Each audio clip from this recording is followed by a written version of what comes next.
Canal Entre Capas Book. Inscreva-se, é de graça. Compartilhe com os amigos. E curta o nosso conteúdo. Fazendo isso, você muito nos ajuda.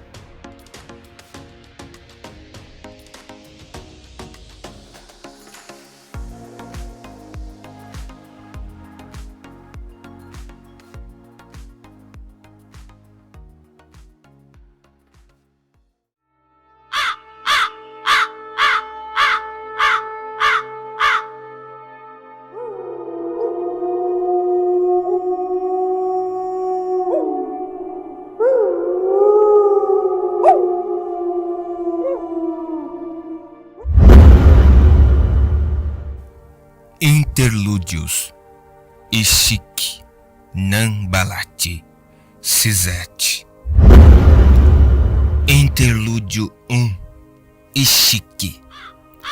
Ishik chapinhou em direção ao local do encontro com os estrangeiros, assoviando baixinho, carregando nos ombros um bastão com um balde em cada ponta. Usava uma bermuda até os joelhos e nos pés submersos sandálias lacustres. Estava sem camisa, por nu halik. Um bom lago purano jamais cobria os ombros quando o sol estava brilhando. Um homem podia adoecer se não apanhasse sol suficiente. Ele assoviava, mas não porque estivesse tendo um dia agradável.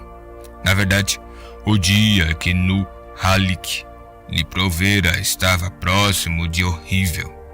Somente 5 peixes nadavam nos baldes de Ishik, e 4 deles eram da variedade mais insípida e comum. As marés estavam instáveis, como se o lago puro estivesse mal-humorado. Dias ruins estavam a caminho. Isso era tão certo quanto as marés e o sol. Com centenas de quilômetros de largura, o lago puro se estendia em todas as direções.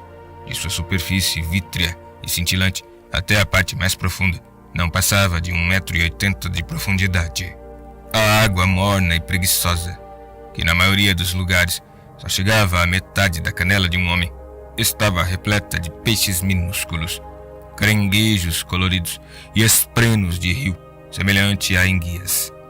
O lago puro era a própria vida. Outrora aquelas terras haviam sido reivindicadas por um rei, Sila Talis. A nação era chamada um dos reinos de época.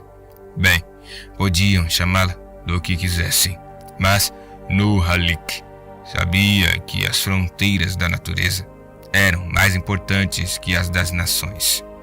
Ishik era um lago purano. Antes de tudo, pelas marés e pelo sol, era o que ele era. Ele caminhava confiante pela parte rasa, embora os pontos de apoio fossem às vezes precários. A água, agradavelmente morna, lambia suas pernas pouco abaixo dos joelhos e ele chapinhava pouco. Sabia que devia se mover devagar, tomando cuidado para não apoiar os pés antes de verificar se não estava pisando em um farpelo ou em uma pedra afiada. O vilarejo de Fuabra, à frente, quebrava a perfeição vítrea com suas casas assentadas em blocos de rocha submersos. Seus tetos abobadados, que lembravam petrobubos, eram as únicas coisas que quebravam a planeza do lago puro em um raio de muitos quilômetros. Outras pessoas caminhavam por ali também, movendo-se no mesmo ritmo lento. Era possível correr pela água, mas raramente havia motivo. O que poderia ser tão importante para que alguém provocasse tumulto e espirrasse água? Ishik balançou a cabeça a simples ideia. Apenas estrangeiros eram tão apressados. Com um aceno de cabeça, ele cumprimentou Taspik, um homem de pele escura, que passou puxando uma pequena balsa. Estava carregada com pilhas de roupas, provavelmente para lavar. Olá, Ishik, disse o homem magrelo. Como está a pescaria? Péssima, respondeu Ishik. Vum Macaque me amaldiçoou hoje. E você? Perdi uma camisa que estava lavando, informou Taspique, o tom simpático. Ah, as coisas são assim mesmo. Os meus estrangeiros estão lá? Com certeza. Estão na casa de Maíbe. Vum Macaque, permita que eles não comam até a casa dela, disse Chique, continuando seu caminho. Ou a infectem com as constantes preocupações deles. Que o sol e as marés permitam, disse Taspique, dando uma risadinha e seguindo em frente. A casa de Maíbe era próxima ao centro do vilarejo, e Chique não sabia bem o que a fazia querer morar lá. Na maioria das noites, ele dormia muito bem em sua balsa. Nunca fazia frio no Lago Puro, exceto durante as grandes tormentas, e mesmo assim era possível suportá-las bem, com a graça de Nuhalik. O Lago Puro drenava suas águas para dentro de poços e buracos quando as tempestades se aproximavam. Assim, era possível posicionar a balsa entre duas rochas e se aninhar sob ela, usando-a para atenuar a fúria da grande tormenta. As tempestades ali não eram tão ruins quanto no Oriente, onde deslocavam rochedos e derrubavam prédios. Ah, ele já ouvira histórias sobre aquela vida. Graças a Nuhalik, ele nunca precisara ir a um lugar tão horrível.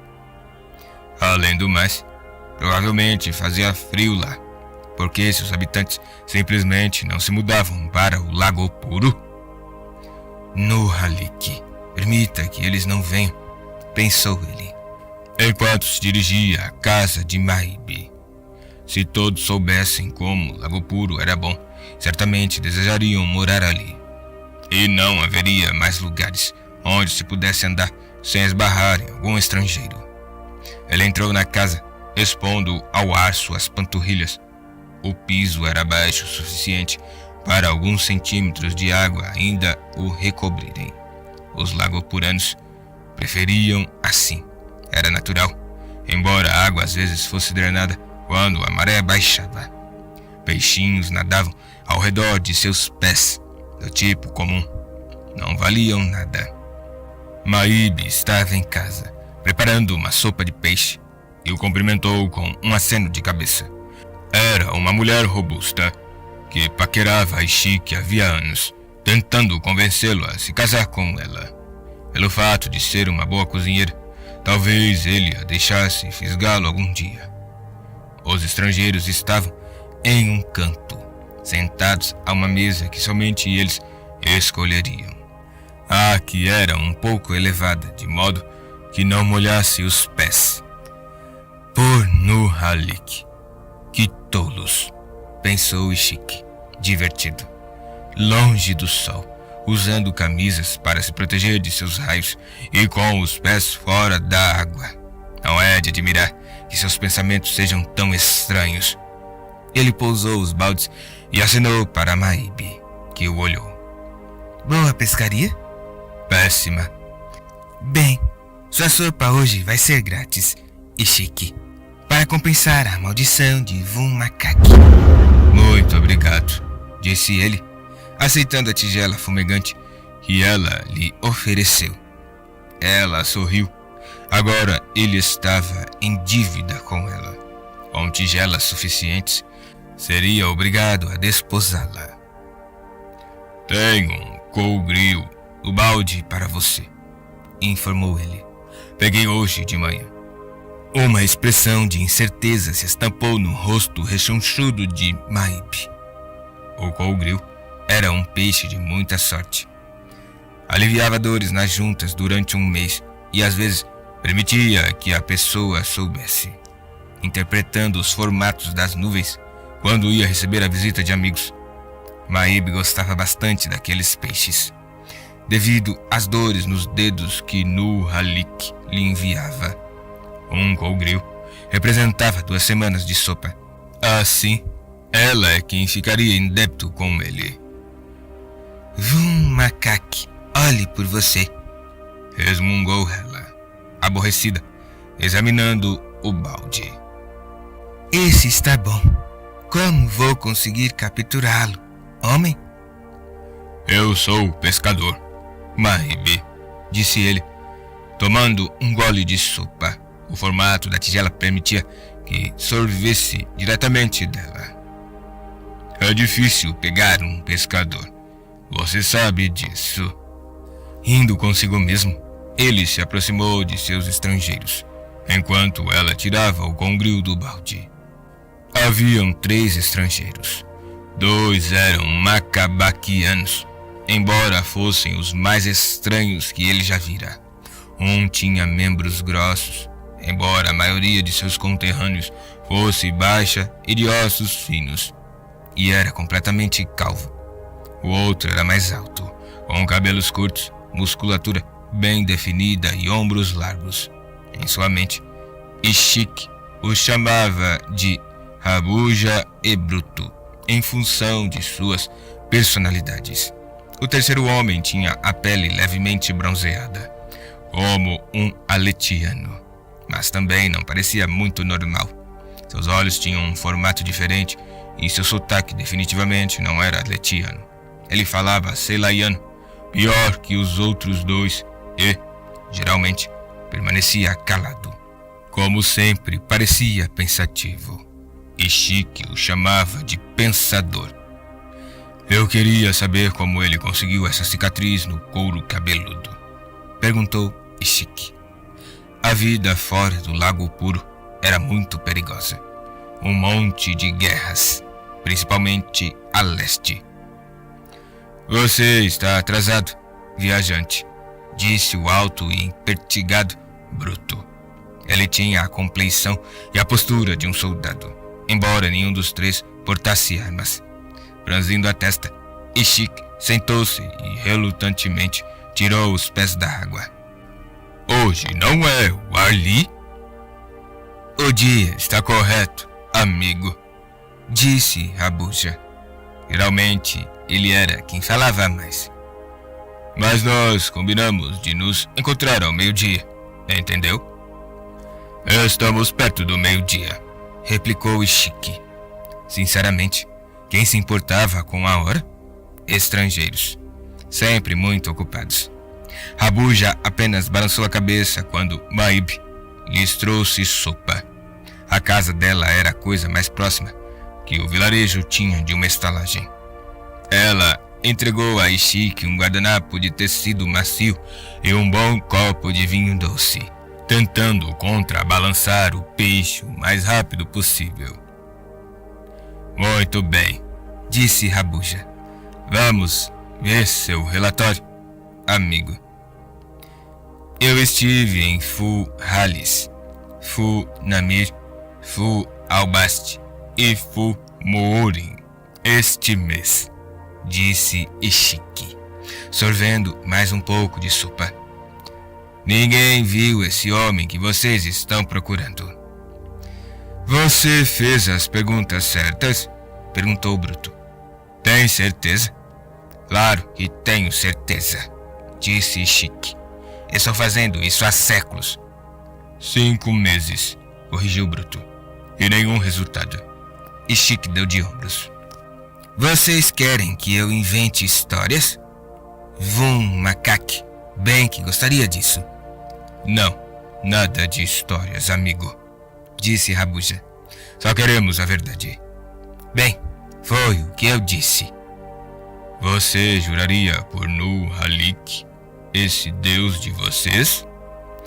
Xiu, não fale esse nome, disse Ishik. Vocês estão loucos? Rabuja franziu a testa. Mas ele é o seu deus, entendeu? O nome dele é sagrado? Não pode ser pronunciado? Os estrangeiros eram tão burros. Claro que Nu Halik era o deus deles, mas todo mundo sempre fingia que não era. Vum Macaque, seu rancoroso irmão mais novo, tinha que acreditar que as pessoas o adoravam, senão ficava com ciúmes. Só era seguro falar sobre essas coisas em uma gruta sagrada. Juro por Vum Macaque, disse Chique enfaticamente, que ele olhe por mim ou me amaldiçoe segundo sua vontade. Eu procurei com muita dedicação, mas ninguém viu um estrangeiro como esse que vocês mencionaram, de cabelos brancos, língua afiada e rosto em forma de flecha. Ele às vezes tinge os cabelos, disse Rabuja, e usa disfarces. Eu perguntei usando os nomes que vocês me deram. Ninguém ouviu. Mas talvez eu encontre um peixe que possa localizá-lo. E Chique coçou a rala barba do queixo. Aposto que um corta-réu poderia fazer isso. Mas posso demorar a encontrar um. Os três o encararam. Talvez esses peixes funcionem. Viu? Disse Bruto. Superstição, retrucou Rabuja.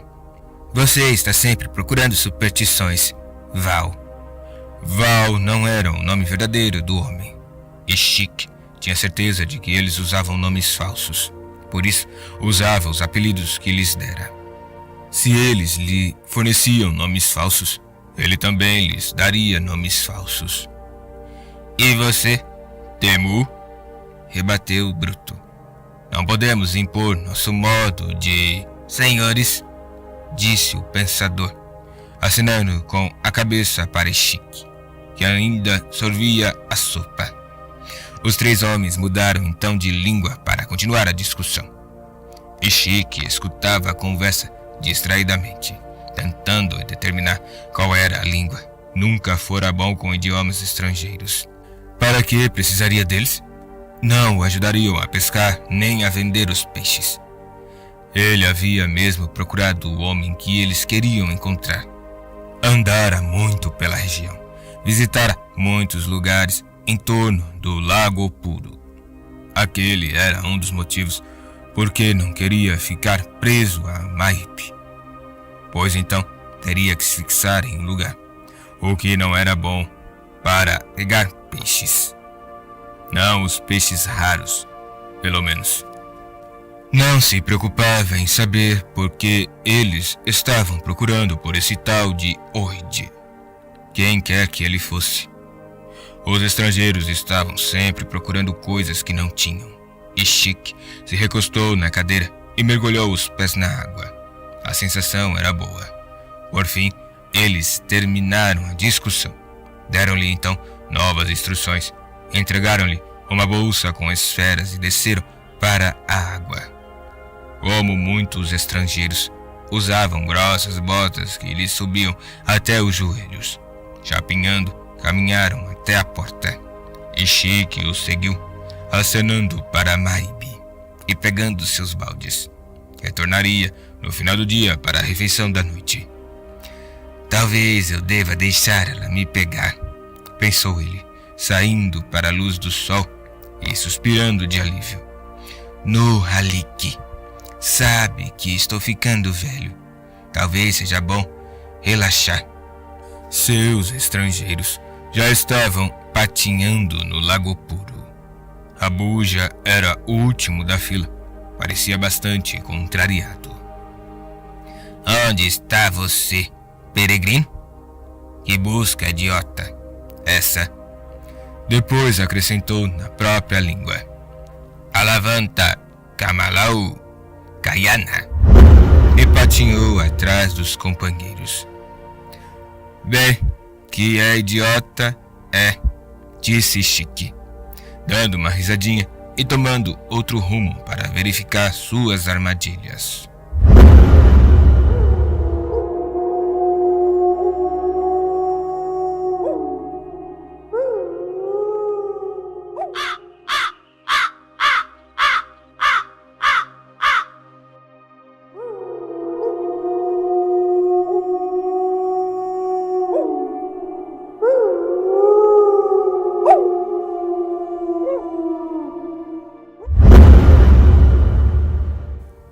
Interlúdios. Chique, Nambalate, Sizete. Interlúdio 2. Nambalate. Nambalate gostava de matar coisas, não pessoas, nunca pessoas, mas animais. Aqueles que conseguia matar, sobretudo os pequenos.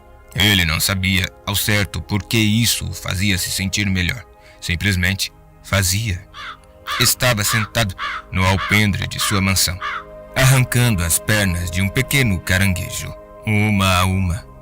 Ouvia um som agradável a cada vez. Ele primeiro puxava devagar. O animal ficava rígido. Depois puxava com mais força e o bicho começava a se contorcer. Os ligamentos resistiam e então começavam a se romper até que sobrevinha um estalido seco. O caranguejo se retorcia e Nambalate erguia a pata enquanto segurava o animal com 2 dedos da outra mão e suspirava de satisfação. Arrancar as patas o aliviava, eliminava as dores em seu corpo. Ele arremessou mais uma por cima do ombro e passou para a seguinte.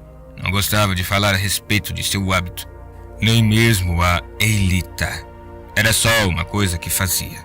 Precisava manter a sanidade de alguma forma. Ao terminar de arrancar as patas, ele se apoiou em sua bengala e se pôs de pé. Contemplou então os jardins de Davar, cercados por muros de pedra recobertos por vários tipos de trepadeiras. Eram lindos, embora Shallan fosse a única pessoa que de fato os apreciava.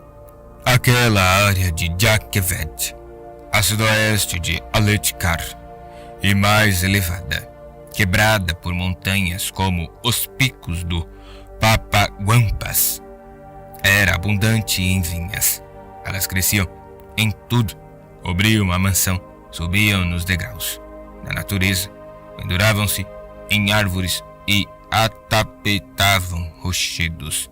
Eram tão onipresentes quanto a grama em outras áreas de Roshar. Balat se aproximou da beira do alpendre. Alguns cantarinhos selvagens começaram a cantar ao longe, friccionando as carapaças enrugadas. Cada qual emitia ritmos e notas diferentes, e não eram propriamente melodias. Melodias eram coisas de humanos, não de animais. Mas cada um deles era uma canção, e às vezes parecia que cantavam uns para os outros. Balat começou a descer os degraus, um de cada vez, fazendo as vinhas estremecerem e recuarem antes de serem pisadas. Já fazia quase 6 meses que Shallan partira. Naquela manhã, ela lhes comunicara, via telepena, que fora bem-sucedida na primeira parte do plano, tornando-se pupila de Jasnah Kholin, ou seja, sua irmãzinha caçula. E antes jamais deixara as propriedades da família, estava se preparando para roubar a mulher mais importante do mundo. Descer a escada era um trabalho deprimente, difícil para ele. Tenho 23 anos e já sou um aleijado, pensou. Ele ainda sentia uma dor constante. A fratura fora séria e o cirurgião quase decidira amputar toda a perna. Talvez devesse ser grato por não ter sido necessário, embora estivesse condenado a andar para sempre com uma bengala. Skrak estava brincando com alguma coisa no gramado interno, um lugar de grama cultivada que era mantido livre de trepadeiras. A grande fêmea de cão machado rolava por ali, roendo algum objeto, as antenas deitadas para trás. Skrak chamou Balat, cocheando na direção do animal. O que você tem aí, menina? A fêmea de cão machado olhou para seu dono, ergueu as antenas e trombeteou, com 2 vozes, uma se sobrepondo à outra. Depois voltou a brincar. Criatura danada, pensou Balat, com ternura. Nunca obedece direito. Ele criava cães machados desde jovem e descobrira, como muitos antes dele, que quanto mais esperto era o animal, mais tendência tinha a desobedecer. Skrak era legal, mas ignorava o dono nas pequenas coisas, como uma criança tentando provar sua independência. Quando se aproximou mais, viu que Skrak conseguira capturar um cantarinho. O bicho, do tamanho de um punho, tinha o formato de um disco convexo e 4 braços maleáveis, com os quais esfregava o topo de sua carapaça e produzia ritmos. As 4 pernas curtas normalmente serviam para que o animal se agarrasse a uma parede rochosa, mas Skrak as tinha arrancado, juntamente com 2 dos braços, e ainda quebrara a carapaça. Balat quase pegou a criatura para arrancar os braços restantes, mas decidiu que era melhor deixar Skrak se divertir. Skrak pousou a criatura no chão e olhou para Balat, levantando as antenas com um ar inquisidor. Ela era lustrosa e esguia, suas 6 patas se estendendo adiante, quando ela se sentava sobre os flancos. Cães machados não tinham carapaças nem pele. Seus corpos eram cobertos com uma mescla de ambos, um material suave ao tato e mais flexível que uma carapaça, porém mais duro que uma pele, e dividido em seções interligadas. Com seus profundos olhos negros, emoldurados pelo rosto anguloso, Skrak fitava Balat e trombeteava baixinho. Balat sorriu, estendendo a mão, e coçou a fêmea de cão machado por trás dos orifícios auditivos. O animal se apoiou nele. Provavelmente pesava tanto quanto Balat. Os maiores cães machados chegavam à altura do peito de um homem, mas Skrak era de uma raça menor, mais ágil. Ao ver o cantarinho estremecer, Skrak pulou avidamente sobre ele, esmagando sua concha com suas mandíbulas externas. "Eu sou um covarde, Skrak?" perguntou Balat, sentando-se em um banco e pousando a bengala a seu lado. Depois, pegou um pequeno caranguejo que estava escondido ao lado do banco, cuja casca se tornara branca para camuflá-lo na pedra. Ele ergueu o animal, que se debatia.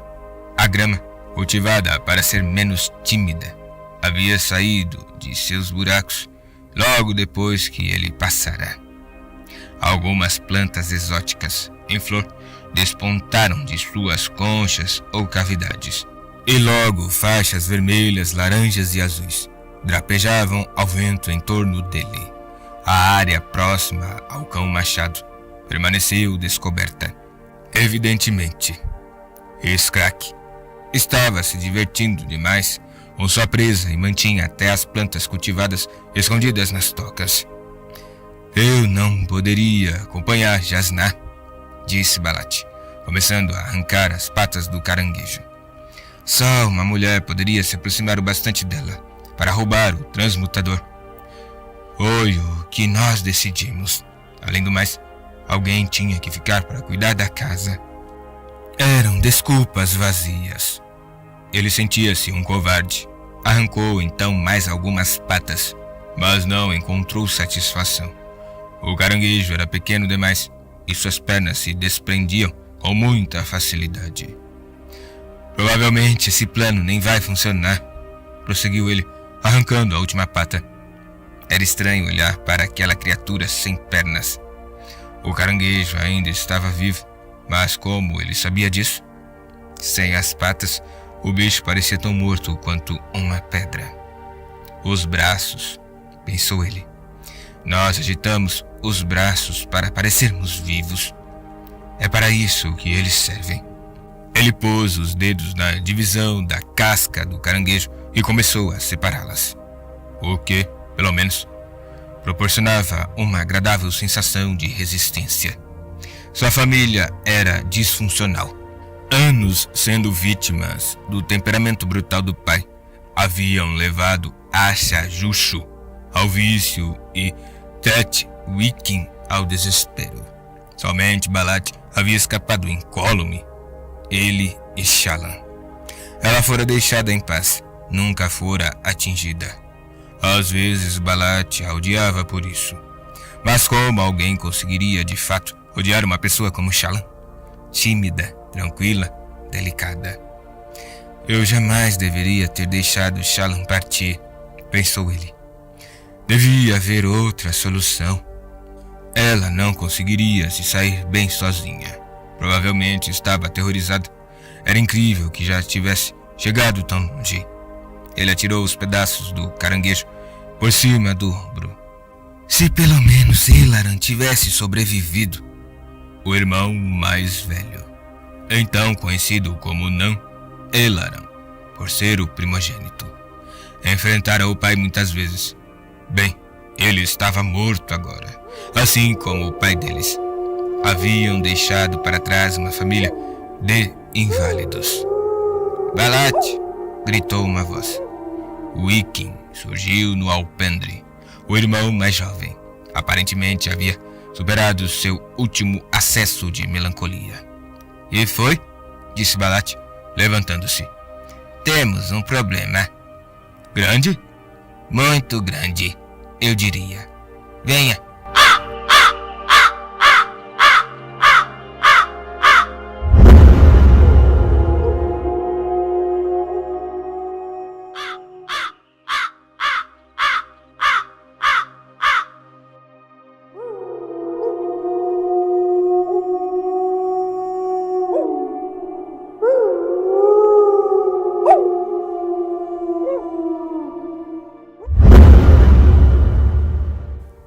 Interlúdios.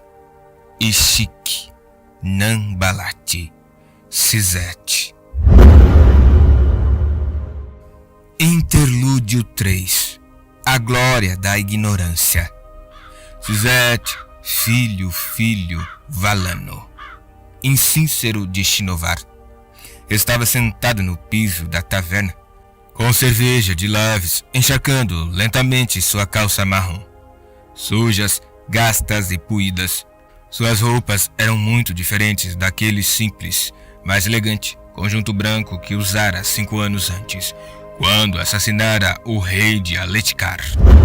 Cabeça baixa, mãos no colo. Ele não portava armas.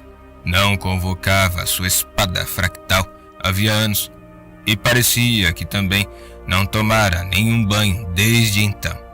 Mas não reclamava. Como ele parecia um lixo, as pessoas o tratavam como lixo. Ninguém mandava um lixo assassinar alguém. Então ele faz tudo o que você manda? Perguntou um dos mineiros sentado à mesa. As roupas do homem eram pouco melhores que as de Sisete, e tão cobertas de terra e poeira que era difícil distinguir a pele encardida da roupa encardida. Eram 4 mineiros, todos segurando canecas de cerâmica. O recinto cheirava a lama e suor. O teto era baixo e as janelas, na parede a sotavento, não passavam de frestas. A mesa, quebrada ao meio, estava precariamente amarrada com tiras de couro para ficar de pé. Tuque, o atual patrão de Sisete, pousou a caneca no lado inclinado da mesa, que adernou sob o peso de seu braço. Sim, claro que faz. Ei, Corp, olhe para mim. Sisete levantou os olhos. Corp significava criança em bavo, o dialeto local. Sisete estava acostumado com aqueles rótulos pejorativos. Embora já tivesse com 35 anos, Sete, como insíncero, tinha todas as características de seus compatriotas. Olhos grandes e redondos, estatura baixa e tendência à calvície, que levavam os orientais a afirmar que eles pareciam crianças. Levante-se, disse Tuque. Sisete se levantou. Pule. Sisete obedeceu. Derrame a cerveja de Tom na sua cabeça. Sisete estendeu a mão para a caneca. Ei! Protestou Tom, puxando a caneca para si. Nada disso. Ainda não terminei. Se tivesse terminado, Ele não poderia despejar a cerveja na cabeça, certo? Disse Tuque. Mande ele fazer outra coisa, Tuque, resmungou Tom. Tudo bem. Tuque sacou uma faca de sua bota e a arremessou para Suzette. Corp, corte seu braço. Tuque, disse um dos outros homens, de nome Amark, que não parava de fungar. Você sabe que isso não está certo. Como Tuque não revogou a ordem, Suzette a obedeceu. Pegando a faca, fez um corte no braço. Sangue escorreu ao redor da lâmina suja. Corte sua garganta, disse Tuque. Pare, Tuque, disse Amark, levantando-se. Eu não vou. Ah, cala a boca, replicou Tuque. Diversos homens em outras mesas observavam a cena agora. Você vai ver, Corp. Corte sua garganta. Eu estou proibido de tirar minha própria vida, disse Suzette, baixinho, na língua brava. Como insíncero, estou proibido de desfrutar a morte por minhas próprias mãos. Faz parte do meu sofrimento. Amark sentou-se de novo com ar de constrangimento. Mãe da porreira, disse Tom. Ele sempre fala assim? Assim como? Perguntou Tuque, tomando um gole de sua caneca. Com essas palavras suaves e corretas, como olhos claros? Fala, disse Tuque. É como um escravo, mas melhor, porque é um chino. Ele não foge, nem é malcriado, nem nada. Eu também não preciso pagar ele. É como um parchemano, só que mais esperto. Vale um bocado de esferas, eu diria. Ele observou atentamente os outros homens. Vocês poderiam levar ele para as minas com vocês e ficar com o pagamento dele. Ele pode fazer as coisas que vocês não quiserem fazer. Limpar as latrinas, caiar a casa, todo tipo de coisa útil. Bem, como você encontrou ele? Perguntou um dos outros homens, coçando o queixo. Tuque era um biscateiro itinerante, que se deslocava de uma cidade a outra. Exibir Suzette era um de seus modos de fazer amigos rapidamente. Ah, é uma história interessante, disse Tuque. Eu estava viajando pelas montanhas lá do sul quando ouvi um uivo. Não era o vento. Então, a história era uma completa invenção. O dono anterior de Suzette, um agricultor de um vilarejo próximo, o trocara com Tuque por um saco de sementes. O agricultor o havia adquirido de um mercador itinerante, que o havia adquirido de um sapateiro, que o ganhara em um jogo ilegal, e houvera dúzias de proprietários antes desse. No início, os plebeus olhos escuros gostavam da novidade de serem donos de Suzette. Escravos eram caros demais para a maioria, e os parchemanos eram ainda mais valiosos. Assim, dar ordens a alguém como Suzette era uma grande novidade. Ele limpava o chão, serrava madeira, ajudava nas plantações e carregava coisas pesadas. Alguns o tratavam bem, outros não, mas todos sempre se livravam dele. Talvez sentissem a verdade, que ele era capaz de fazer muito mais do que ousavam lhe pedir. Uma coisa era ter um escravo, mas e quando esse escravo falava como olhos claros e sabia mais do que você? Isso deixava as pessoas pouco à vontade. Suzette tentava fazer sua parte, tentava agir com menos refinamento, o que era difícil, talvez impossível. O que aqueles homens diriam se soubessem que aquele sujeito que limpava seus pinicos era um fractário e um manipulador de fluxos? Um corredor dos ventos, como os radiantes de antigamente? No momento em que ele convocava sua espada fractal, a cor de seus olhos mudava de verde escuro para safira claro, quase brilhante, um efeito exclusivo da arma dele. Era melhor que nunca descobrissem. Suzette se regozijava em ser desperdiçado. Cada dia em que o mandavam fazer uma faxina ou cavar um buraco, em vez de matar, era uma vitória. Aquela noite, 5 anos atrás, ainda o assombrava. Antes daquele momento, ele já havia recebido ordens para matar, mas sempre em segredo, em silêncio. Nunca havia recebido instruções tão deliberadamente terríveis. Mate, destrua, abra caminho até o rei. Seja visto fazendo isso. Deixe testemunhas, feridas, mas vivas. E foi aí que ele jurou me servir pelo resto da minha vida. Finalizou Tuque. Desde então, está comigo. Os homens se viraram para Suzette. É verdade, disse ele, como lhe fora ordenado antes. Até a última palavra. Tuque sorriu. Suzette não o deixava constrangido. Aparentemente, Tuque achava natural que Suzette lhe obedecesse. Talvez assim, ele conservasse Suzette por mais tempo que os outros donos. Bem, tenho que ir. Preciso acordar cedo amanhã. Mais lugares para visitar. Mais estradas desconhecidas para enfrentar, disse Tuque.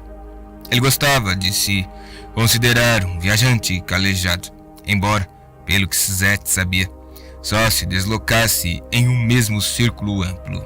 Havia muitas minas pequenas e, portanto, vilarejos naquela parte da Bavilândia. Tuque já devia ter visitado o vilarejo anos antes, mas as minas acolhiam muitos trabalhadores itinerantes. Era pouco provável que se lembrassem dele ali, a menos que alguém tivesse prestado atenção em suas histórias exageradas. Exageradas ou não, os mineiros pareciam sedentos por mais, e o instaram a continuar, oferecendo-lhe mais uma bebida, que ele modestamente aceitou. Suzette continuou sentado em silêncio, de pernas cruzadas e mãos no colo, enquanto o sangue lhe escorria pelo braço. Saberiam os parcendianos a que o tinham condenado, quando jogaram fora a sua sacra pedra, ao fugirem de Kulinar naquela noite? Eles haviam ordenado a Suzette que a recuperasse e depois se postasse à beira da estrada. Foi o que ele fez, especulando se seria descoberto e executado, torcendo para ser descoberto e executado, até que um mercador de passagem se interessou por ele e perguntou o que ele fazia ali. Naquele momento, Suzette usava apenas uma tanga. Sua honra o obrigara a se desfazer das vestes brancas, que tornariam mais fácil reconhecê-lo. Ele tinha que se preservar para poder sofrer. Após uma curta explicação, que deixou de fora detalhes incriminadores, Suzette se viu viajando no bagageiro da carroça do mercador, de nome Avado, que fora perspicaz o bastante para perceber que, após a morte do rei, os estrangeiros poderiam ser maltratados. Ele seguiu o caminho para Jaquevet, sem mais saber que acolhera como servidor o assassino de Gavilar. Os aletianos não procuraram Suzette. Presumiram que o infame assassino de branco se retirara juntamente com os parcendianos. Provavelmente esperavam descobri-lo em meio às planícies quebradas. Os mineiros acabaram por se cansar das histórias cada vez mais enroladas de Tuque e se despediram dele. Ignoraram suas claras insinuações de que mais uma caneca de cerveja o convenceria a contar sua melhor história. A vez em que vira a guardiã da noite em pessoa e roubara uma esfera que emitia luz negra na escuridão. Essa história deixava Suzette pouco à vontade, pois o lembrava da estranha esfera preta que Gavilar lhe dera. Ele a escondera cuidadosamente em Jaquevet. Não sabia o que era, mas não queria arriscar que um de seus amos a tomasse dele. Como ninguém ofereceu outra cerveja a Tuque, ele se levantou a contragosto e acenou para que Suzette o seguisse. A rua estava escura, aquela cidade, via férrea, tinha uma praça de verdade, algumas centenas de casas e 3 tavernas. Isso fazia dela praticamente uma metrópole em termos de Bavilândia, uma pequena e ignorada faixa de terra ao norte das montanhas próximas a Silnacen.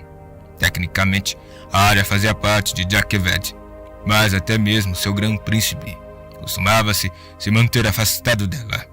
Suzette acompanhou seu amo pelas ruas que levavam ao bairro mais pobre. Tuque era sovina demais para pagar um quarto nas melhores, ou mesmo nas modestas partes de uma cidade. Suzette olhou por cima do ombro, desejando que a segunda irmã, chamada de Nomon por aqueles orientais, já tivesse nascido, de modo a oferecer um pouco mais de luz.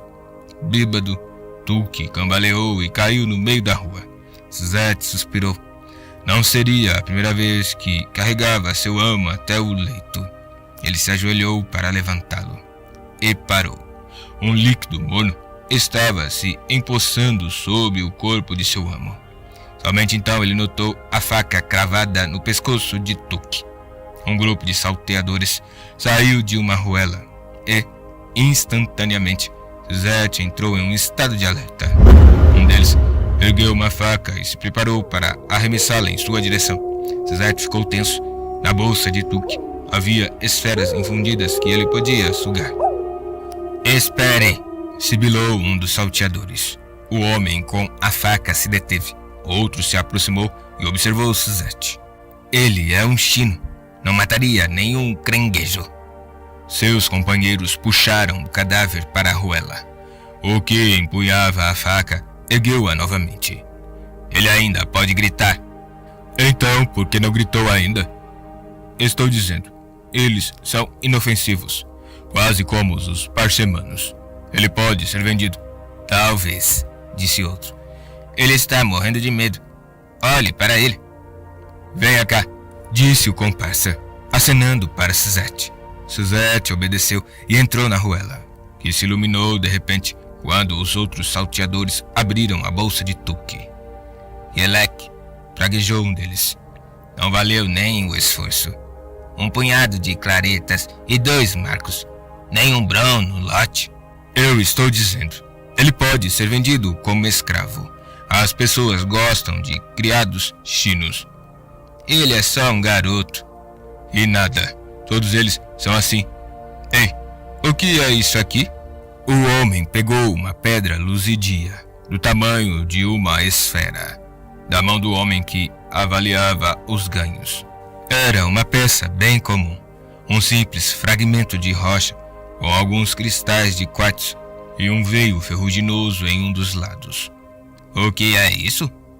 "Não vale nada", disse um dos homens. "Sou obrigado a dizer ao senhor", disse Suzette mansamente, "que o senhor está segurando minha sacra pedra. Enquanto a possuir, o senhor é meu amo." "O que está havendo?" perguntou outro dos salteadores, pondo-se de pé.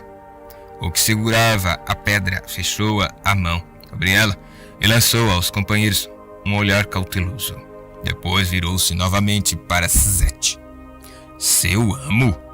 O que isso significa exatamente? Em palavras claras?"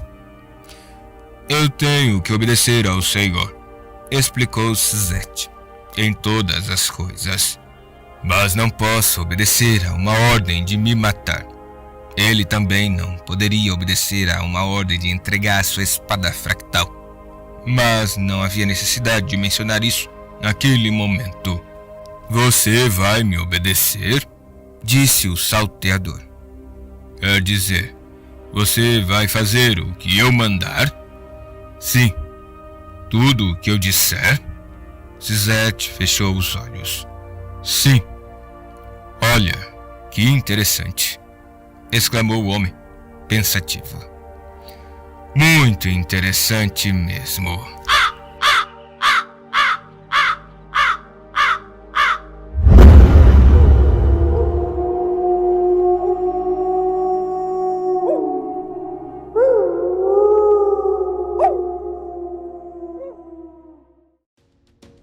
Canal Entre Capas Book. Inscreva-se, é de graça. Compartilhe com os amigos. E curta o nosso conteúdo. Fazendo isso, você muito nos ajuda.